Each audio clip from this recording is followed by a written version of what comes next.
আজকে 23শে আগস্ট ত্রিপুরা উপজাতি স্বশাসিত এলাকার যিনি জনক সংবিধানে সংশোধন এনে এই রাজ্যের পিছিয়ে পড়া আদিবাসীদের তাদের দ্রুত উন্নয়নের জন্য তাদের সংস্কৃতি, কৃষ্টি, ঐতিহ্য এবং সামাজিক, রাজনৈতিক, অর্থনৈতিক বিকাশের ক্ষেত্রকে দ্রুততার সঙ্গে এই রাজ্যের আদিবাসী বা জনজাতি বসবাসকারী এলাকার উন্নয়নের লক্ষ্যে উনি ত্রিপুরা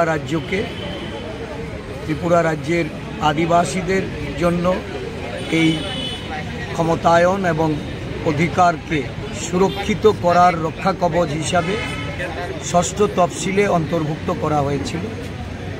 এই দিনটি আমরা ইন্দিরাজিকে স্মরণ করে যথাযোগ্য মর্যাদার সঙ্গে আমরা পালন করি। আদিবাসী জনগোষ্ঠীর একটা বিরাট সংখ্যক মানুষ এই দিনে ওনাকে স্মরণ করে ওনার প্রতি শ্রদ্ধাঞ্জলি তারা উৎসর্গ করে। আজকে ত্রিপুরা প্রদেশ কংগ্রেসের উদ্যোগে সারা রাজ্যে প্রতিটা জেলা, ব্লক কংগ্রেস কমিটি আমাদের আদিবাসী কংগ্রেসের পক্ষ থেকে যথাযোগ্য মর্যাদার সঙ্গে সারা রাজ্যে দিনটি পালন করছেন। গত 3 দিন ধরে প্রাকৃতিক দুর্যোগে এই রাজ্যে খুব ভয়াবহ অবস্থা। ইতিমধ্যে প্রাপ্ত সংবাদ যে প্রায় 19 জনের মৃত্যু হয়েছে। বহু মানুষ বন্যা প্লাবনে বাড়িঘর ছাড়া, প্রায় লক্ষাধিক মানুষ গৃহহীন। তারা বিভিন্ন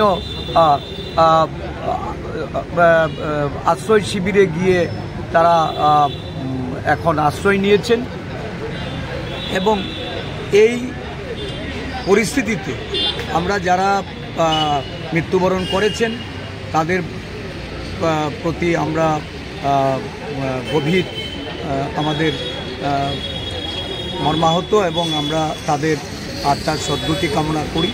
সাথে সাথে যারা ক্ষতিগ্রস্ত তাদেরকে যত তাড়াতাড়ি সম্ভব তাদেরকে ত্রাণ ব্যবস্থা পৌঁছে দেওয়া, তাদের পুনর্বাসনের ব্যবস্থা করা এবং রাজ্যের সার্বিক যে ক্ষয়ক্ষতি এই ক্ষয়ক্ষতি নিরূপণ করে কেন্দ্রীয় সরকারকে সাহায্যের হাত প্রসারিত করার জন্য আমি আবেদন রাখছি।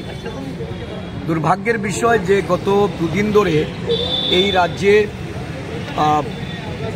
বৃষ্টিপাত হচ্ছে, আবহাওয়ার পূর্বাভাস ছিল, কিন্তু দেখা গেছে গতকালকে প্রশাসনের নগ্ন চিত্রটা বেরিয়ে এসছে এবং রাজ্য জুড়ে যেখানেই এই বন্যা প্লাবিত মানুষ ছিল তাদের পুনর্বাসন, তাদের ত্রাণ পৌঁছে দেওয়ার বা তাদের পাশে দাঁড়ানোর মতো প্রশাসনিক যে ব্যবস্থা এটা অত্যন্ত দুর্বল এবং সময়োপযোগী এটা ছিল না। মানুষ নানাভাবে তারা অসুবিধার সম্মুখীন হয়েছে। আমরা বিরোধী দলের তরফ থেকে কংগ্রেস দল চেষ্টা করেছে মানুষের পাশে থাকার। আজও আমাদের দলীয়